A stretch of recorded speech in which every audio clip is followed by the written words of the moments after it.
हरे कृष्णा, राधे राधे। माघ मास महात्म अध्याय 26वां। 25वें अध्याय में आपने पिशाच का उद्धार सुना। अब आगे देवदूती ने कहा, इस पवित्र कथा को ध्यान से सुनो। एक समय केरल प्रदेश में एक वेदज्ञ ब्राह्मण निवास करता था। उसका नाम वसु था। उसके बंधु बांधवों ने जब उसका धन हरण कर लिया तो वह केरल छोड़कर चल दिया। जगह जगह मारा मारा फिरा, मगर कहीं उसकी उदर पूर्ति ना हो सकी। अंत में रोगों से पीड़ित होकर वह वन में चला गया। तीर्थ यात्रा करते करते वह बहुत कृश हो गया और देवात एक दिन विंध्याचल पर्वत पर भूखा और प्यासा से तड़प कर उसका प्राणांत हो गया। उसकी अंत्येष्टि विधि पूर्वक ना हो सकी। इसी कारण उसी वन में प्रेत बनकर वास करने लगा। वह इस प्रेत योनि को पाकर बहुत दुखी रहता था। चारों दिशाओं में हाहाकार करता हुआ अपनी मुक्ति का मार्ग खोजता फिरता था। उसने धर्मानुकूल कोई ऐसा कर्म नहीं किया था जिससे उसकी मुक्ति हो सकती। जो दान नहीं करता, जो यज्ञ, विष्णु पूजन, तीर्थ स्नान, भजन, कीर्तन नहीं करता, उसकी मुक्ति कैसे हो। जो ब्राह्मण अथवा स्त्रियों का धन हरण करते हैं वे मुक्ति नहीं पाते।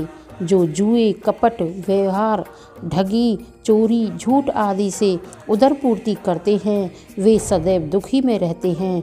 जो स्त्री, बालक, वृद्ध, विधवा पर अत्याचार करते हैं महान पाप के भागी होते हैं।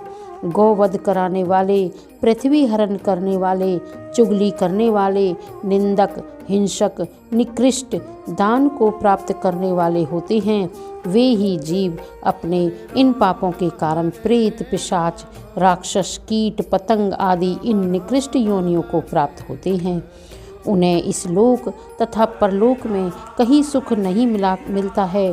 प्राणी को इसीलिए अपने धर्म का पालन करना ही श्रेष्ठ है।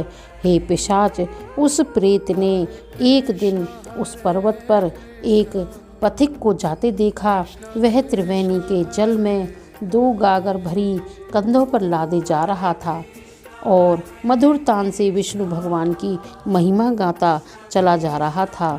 तब उस प्रेत ने भयानक रूप में उसके आगे जाकर मार्ग रोकते हुए कहा, हे पथिक, भय मत करो, मैं बहुत प्यासा हूँ, मुझे थोड़ा सा जल पिला दो, अन्यथा मेरे प्राण निकल जाएंगे। पथिक ने कहा, अरे तू कौन सा जीव है, तेरी आकृति भयंकर है, मगर फिर भी दुबला और परेशान सा दिखाई देता है। तब प्रेत ने कहा, हे धर्मात्मा, मैं प्रेत हूँ। पूर्व जन्म में मैं एक उत्तम कुल का ब्राह्मण था, परंतु लोभी होने के कारण मैंने कभी दान नहीं किया। इसी कारण मैं इस प्रेत योनि को प्राप्त हुआ हूँ। मैं सदैव पेटू रहा, कभी दान तक नहीं किया, ना कभी भोजन से पहले प्रभु का भोग ही लगाया, ना प्यासे को जल पिलाया, ना कभी पितरों का तर्पण किया, ना कभी श्राद्ध किया, ना कभी देव पूजन किया। मैंने कोई दान, तप, यज्ञ, स्नान, तीर्थ, भ्रमण ऐसा नहीं किया जिसका फल मुझे प्राप्त होता है। कभी रात्रि में जागरण करके ईश्वर वंदना नहीं की। हे विप्र, इस प्रकार के निकृष्ट कर्म करने से मेरी यह दुर्दशा हुई है। आज मैं भली प्रकार से समझ चुका हूँ कि प्राणी जो भूलकर भी विष्णु भगवान के चरणों और वेदोक्त धर्म को नहीं त्यागना चाहते, पूर्व जन्म के पापाचार के द्वारा मेरा ज्ञान नष्ट हो गया है। वैसे इस वन में शेर, चीतों द्वारा मारे गए अनेकों जीवों का खाने योग्य मांस पड़ा है। इस वन में पक्षियों द्वारा कुतर कर फेंके गए अनेक स्वाद युक्त फल मौजूद हैं। यहाँ से 7 सरोवर में भी पीने लायक मीठा जल मौजूद है। ये सब होने पर मैं अभागा उनका उपयोग नहीं कर सकता हूँ। मैं केवल वायु पीकर सर्पों की तरह जीवित हूँ। कोई भी प्राणी परमेश्वर की बिना कृपा के बल, बुद्धि, पुरुषास्त्र, पराक्रम, मित्र, लाभ, सुखी जीवन, भोग एवं मोक्ष नहीं प्राप्त कर सकता। भगवान की कृपा से ही कुरूप, नीच, कुलोत्पन्न, मूर्ख, कुत्सित, परनिंदक, शूरता से हीन, कान, गंजे, भौंडे, नीतिहीन, दुर्गुण, डरपोक नपुंसक तक राजसुखों का भोग करते हैं।